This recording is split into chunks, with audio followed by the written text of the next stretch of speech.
నమస్తే. Welcome to our channel. నేను మిషాల్ని.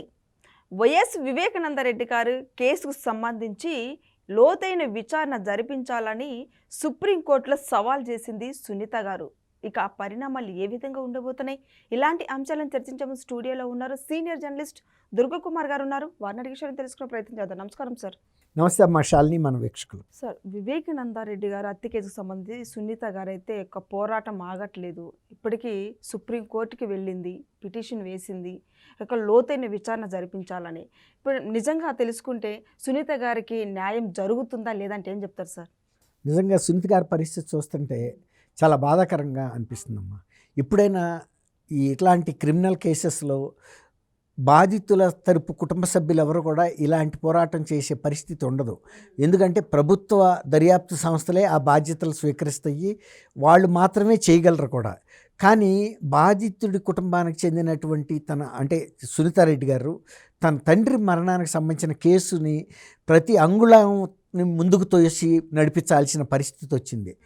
అది గతంలో ఎప్పుడు కూడా ఇంత ప్రముఖమైన కేసులో, ఇంత క్లిష్టమైన కేసెస్లో జరిగిన సందర్భం ఉండదు. ఎందుకంటే ఒకవైపు తండ్రి పోయిన బాధతో పాటు ఆ కేసుని మాఫీ చేయటానికి, ఆ కేసుని ముందుకు వెళ్లకుండా జరుగుతున్నటువంటి రాజకీయ ప్రయత్నాలని ఆమె అడుగడుగునా ఎదుర్కోవాల్సిన రావటం అనేది విచారకరమైన విషయం.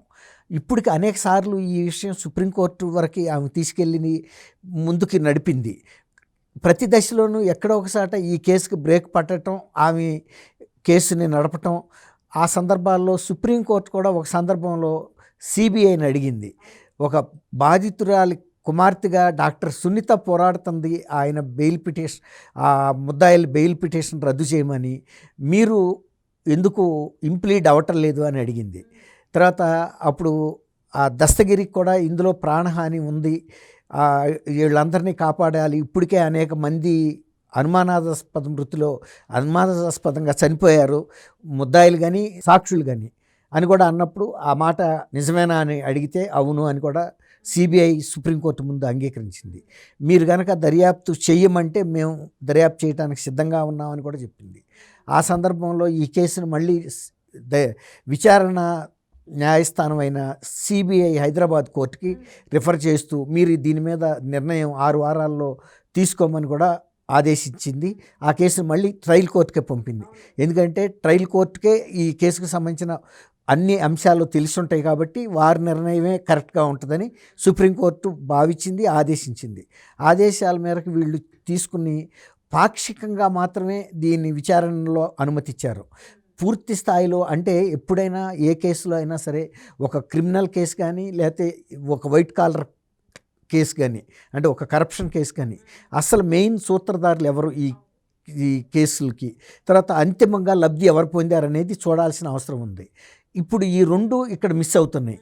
అసలు ఈ కేసుని ఎవరు స్కెచ్ చేశారు, తర్వాత ఇందులో 40 కోట్ల రూపాయల సుపారీ కూడా ఇచ్చారు దస్తగిరికి. ఎవరిచ్చారు? 40 కోట్లు వివేకానంద రెడ్డి గారు లాంటి వివాదరహితమైన వ్యక్తికి, ఒక సీనియర్ సిటిజన్ను, అంటే ఆయన రాజకీయాలకు కూడా దాటి వెళ్ళిపోయింది. అంటే ఆయన పెద్ద పవర్ పాలిటిక్స్లో కూడా లేడు, కేవలం ఒక కుటుంబ పెద్దగా మాత్రమే వ్యవహరిస్తున్నాడు. ఆయన కోరుకుంటుందల్లా ఒకటే, ఏంటంటే కడప లోక్సభ స్థానం నుంచి వైఎస్ఆర్సీపీ పార్టీ తరఫున పోటీ చేసే అభ్యర్థుల విషయంలో ఆయనకి కొన్ని నిర్దిష్టమైన అభిప్రాయాలు ఉన్నాయి. అది ఏంటంటే, పోటీ చేస్తే జగన్మోహన్ రెడ్డి గారి తల్లి అని విజయమ్మ గారు పోటీ చేయాలి, ఒకవేళ కాని పక్షంలో ఒక సీనియర్ మెంబర్గా పోటీ చేయాలంటే తను పోటీ చేయాలి, లేదంటే షర్మిల గారు పోటీ చేయాలి. అంటే రాజారెడ్డి గారి లీనేజ్, వాళ్ళ వంశానికి ఆయన రక్త సంబంధీకులు మాత్రమే చేయాలి. వాళ్ళ కజిన్ బ్రదర్సు, వాళ్ళ కుటుంబానికి సంబంధించిన వారసులు ఎవరికి కూడా ఆ అవకాశం ఇవ్వకూడదు. ఎందుకంటే ఆ ప్రాంతంలో ఈ రాజకీయ ప్రాధాన్యతని సంపాదించుకున్నది, ఇందుకోసం కష్టపడింది, నష్టపడింది, పోరాడింది కేవలం రాజారెడ్డి కుటుంబీకులు మాత్రమే. కాబట్టి ఆయన షర్మిల గారిని పోటీ చేయించాలి అని అనుకున్నాడు. కానీ జగన్మోహన్ రెడ్డి గారి కుటుంబంలో వేరే అభిప్రాయం ఉంది. జగన్మోహన్ రెడ్డి గారికి కానీ, ఆయన సతీమణికి కానీ, ఎవరికన్నా కానీ, ఆయనకు అంతరంగికులకు కానీ షర్మిల గారికి కాకుండా అవినాష్ రెడ్డి గారి మీద ఇంట్రెస్ట్ ఉంది. అది ఆయనకి తెలుసు. వివేకానంద రెడ్డి గారికి. అందువల్ల వివేకానంద రెడ్డి గారు గట్టి పట్టుబట్టడం వలన ఇక ఈయనుంటే మనకి ఇక్కడ రాజకీయ లబ్ధి పొందలేము అనుకున్న వ్యక్తులు ఈ హత్య చేశారనే తెలుస్తుంది. అందులో షర్మిల ఉండటానికి అవకాశం లేదు, ఎందుకంటే షర్మిల మేరకు కోరుకుంటున్నాడు ఆయన. ఈ ఒక సందర్భంలో సునీత గారి మీద, సునీత గారి భర్త మీద కూడా ఈ నేరారోపణలు సాక్షి పత్రికలోను, సాక్షి ఛానల్లో కూడా చేశారు. ఇలాంటివి కూడా ఆమె ఎదుర్కోవాల్సి వచ్చింది. ఆఖరికి ఆమె మీద పెట్టిన కేసులు కూడా క్వాష్ చేయించుకుంది సుప్రీంకోర్టు వరకు వెళ్ళి. సుప్రీంకోర్టు కూడా ఇందులో అసంబద్ధంగా ఉంది, ఇది ఒక కూతురుగా ఆమెకి అక్కడ అవసరం లేదు, చంపించాల్సిన తండ్రిని చంపించాల్సిన అవసరం, ఆమె న్యాయం కోసం పోరాడుతుందని. అట్లాగే రామ్ సింగ్ అని సిబిఐ విచారణ అధికారి, ఐపీఎస్ అధికారి మీద కూడా కేసు పెట్టారు. ఆయన కూడా సుప్రీంకోర్టు లెవెల్కి వెళ్ళి క్వాష్ చేయించుకోవాల్సి వచ్చింది. ఈ విధంగా ప్రతి దశలోనూ ఇలాంటి అడ్డంకులు పెడుతున్నారు. ఆమె ఏం కోరుతుందంటే, నా తండ్రి హత్యకి ప్లాన్ వేసిన వాళ్ళు ఎవరు ఈ స్కెచ్ వేశారు, ఎవరు దీన్ని వల్ల లబ్ధి పొందారు, ఈ అంశాలు రాకుండా ఉంటే అసలు సూత్రధారులు బయటికి రావట్లేదు, కేవలం పాత్రధారులు మాత్రమే వస్తున్నారు. అందువల్ల ఇప్పుడు పాక్షికంగా ఇచ్చిన ఆదేశాల మూలాన కూడా సూత్రధారులకి బయట ఉండిపోతున్నారు, ఈ విచారణ పరిధిలోకి రావటం లేదు. అందువల్ల మళ్ళీ ఈ కేసు మీద ట్రయల్ కోర్టు ఇచ్చిన పాక్షిక ఆదేశాలని రద్దు చేస్తూ సంపూర్ణంగా విచారణ చేయించాలి, సూత్రధారులను కూడా ఈ విచారణ పరిధిలోకి తీసుకురావాలి అని కోరుతూ మళ్ళీ ఇవాళ సుప్రీంకోర్టుకి వెళ్ళాల్సిన పరిస్థితి సునీత గారికి వచ్చింది.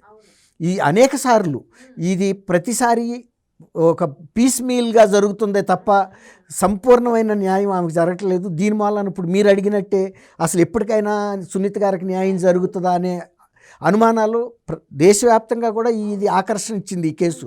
ఎందుకంటే ఆయన చాలా సీనియర్ లీడరు, రాజశేఖర్ రెడ్డి గారికి సొంత తమ్ముడు, అంటే ముఖ్యమంత్రిగా పనిచేసిన వ్యక్తికి ప్రదేశ్ కాంగ్రెస్ ప్రెసిడెంట్గా ఒక లీడింగ్ పొలిటికల్ ఫ్యామిలీ అది ఆంధ్రప్రదేశ్లో, ఆనాటి ఉమ్మడి ఆంధ్రప్రదేశ్లో కూడా.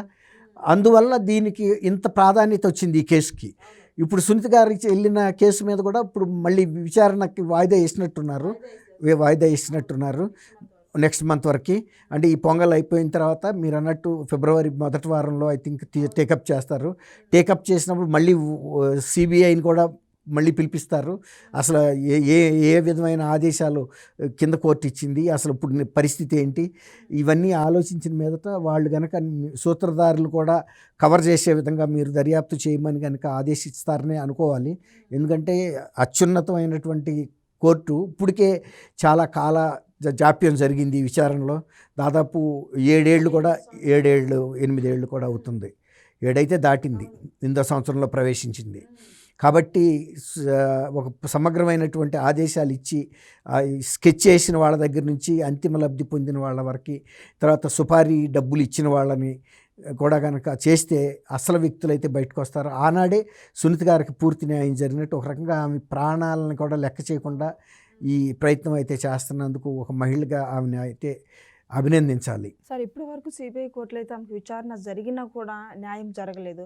మరి ఇకనైనా సుప్రీంకోర్టులో న్యాయం జరుగుతుందంటే ఏమంటారు సార్? సుప్రీంకోర్టు జరుగుతుంది ఇప్పుడు, ఎందుకంటే ఆమె చాలా స్పెసిఫిక్గా విచారణ కోర్టుగా ఉన్న సిబిఐ ఇచ్చినటువంటి హైదరాబాద్ సిబిఐ కోర్టు ఆదేశాలని ఛాలెంజ్ చేస్తూ వెళ్ళింది. కాబట్టి ఇప్పుడు సుప్రీంకోర్టు కూడా తమ దృష్టిని మొత్తం ఈ జడ్జిమెంట్ మీద దృష్టి పెడుతుంది.